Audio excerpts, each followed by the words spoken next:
High everyone, welcome back to my YouTube channel. So आज मी जाते विरारला. विरारला जाण्याचं कारण आहे की आज मी ते ज्योत आणि देवीच्या देवळामध्ये. चला तर विरार स्टेशनवरून तुम्ही ऑटोने ज्योतिर्लिंग टेम्पलच्या पायथ्याशी जाऊ शकतात.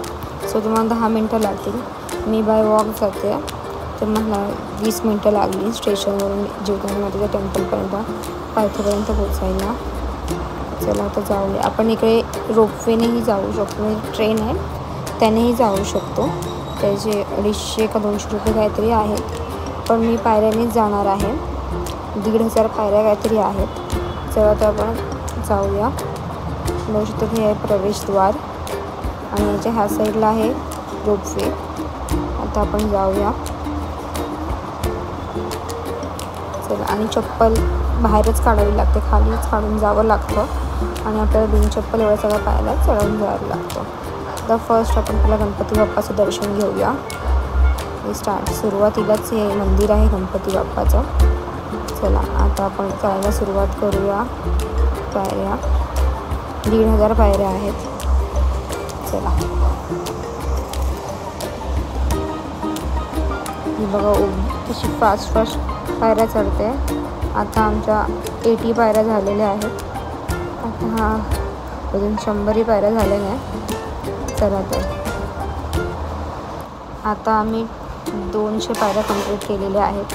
आता इकडे पायऱ्यांवर प्रत्येकाचे असे नंबर लिहिलेले आहेत की किती पायऱ्या आहेत. सो आम्ही 200 पायऱ्या कंप्लीट केलेल्या आहेत. इकडे तुम्ही हा व्ह्यू बघू शकता. आणि ही बघा सगळी आमची पब्लिक कशी थकलेली आहे. चला अजून 1500 पायऱ्या जायचं. थकवा तर लागतोच, पण मजाही तेवढी येते. आम्ही तर संध्याकाळी जात होतो, गरमीचं सीझन असल्यामुळे. तर मस्त इकडनं सनसेटसुद्धा दिसतो आहे, तुम्ही बघू शकता. आणि पूर्ण वसई विरार इकडनं दिसतं डोंगरावरून. हा सनसेट, अरबी समुद्र, वैतरणा नदी व्ह्यू टॉपवरून मस्त व्ह्यू दिसतो. जर तुम्ही आलात तर तुम्ही नक्की बघा. तर बघूया. तर आम्ही अर्ध्यापर्यंत पोचलेले आहोत. तर तो बाजूला तुम्हाला रोपवे दिसत असेल. सुंदर असा सनसेट आणि हिरवा रोपवेची लाईन आहे. आता आम्ही पोचलो दत्त मंदिराकडे. अर्धा टप्पा आमचा पार झालेला आहे. तर तुम्ही बघू शकता 750 पायऱ्या आमचे झालेले आहेत. चला अजून वर जायचं चालत. थकवा तर लागतोच आहे. हे आजूबाजूला दुकानंही आहेत. खणाची ओटी जर तुम्हाला घ्यायची असेल, देवीचा फोटो वगैरे सगळ्याची दुकानं आहेत. पेढ्याची, मिठाईची आणि खेळण्यांची दुकानं आहेत. सो वरपर्यंत आहेत दुकानं, शकतात चालत. बघू शकता तर वरून आजूबाजूचा परिसर ते सुंदर दिसतो. ते ठेवतो त्यामुळे आकाशही तुम्ही बघू शकता. खूपच सुंदर ही वैतरणा नदी तुम्हाला दिसत असेल. खूप भारी वाटतं वरून नदी बघताना. बघून आता आमची पब्लिक अजून मागेच आहे. हळूहळू चढतात सगळे, थकवा लागतो. तर बघूया.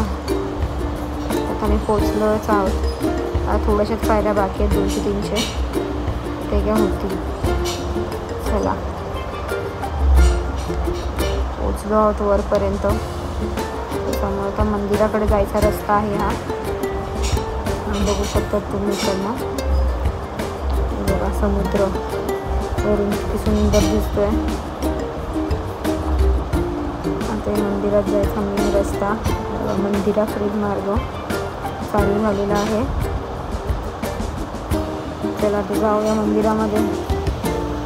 तुम्ही बघू शकता किती पायऱ्या चढले. तरी 1240 पायऱ्या झालेल्या आहेत. आता हे नवरात्रीमध्ये तुम्ही बघू शकता हे सगळे हॉल फुल असतात. एवढी लाईन लागलेली असते. चला तर अजून वर जाऊया. हे आहे मंदिराकडे जायचा मार्ग. चला थोड्याच वेळात आपण मंदिरात पोचणार आहोत. हा एंट्री गेट मंदिराचा बघू शकतात.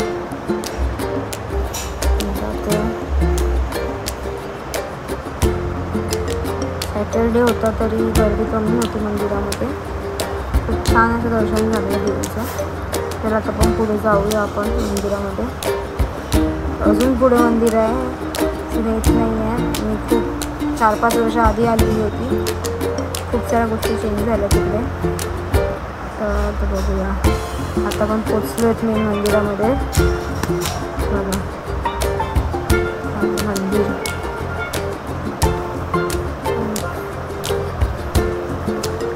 पोचलो तर आता पण जाऊया. देवीचं दर्शन झालं आणि कमी पूर्ण विरार दिसतंय. देवीची सुंदर अशी मूर्ती.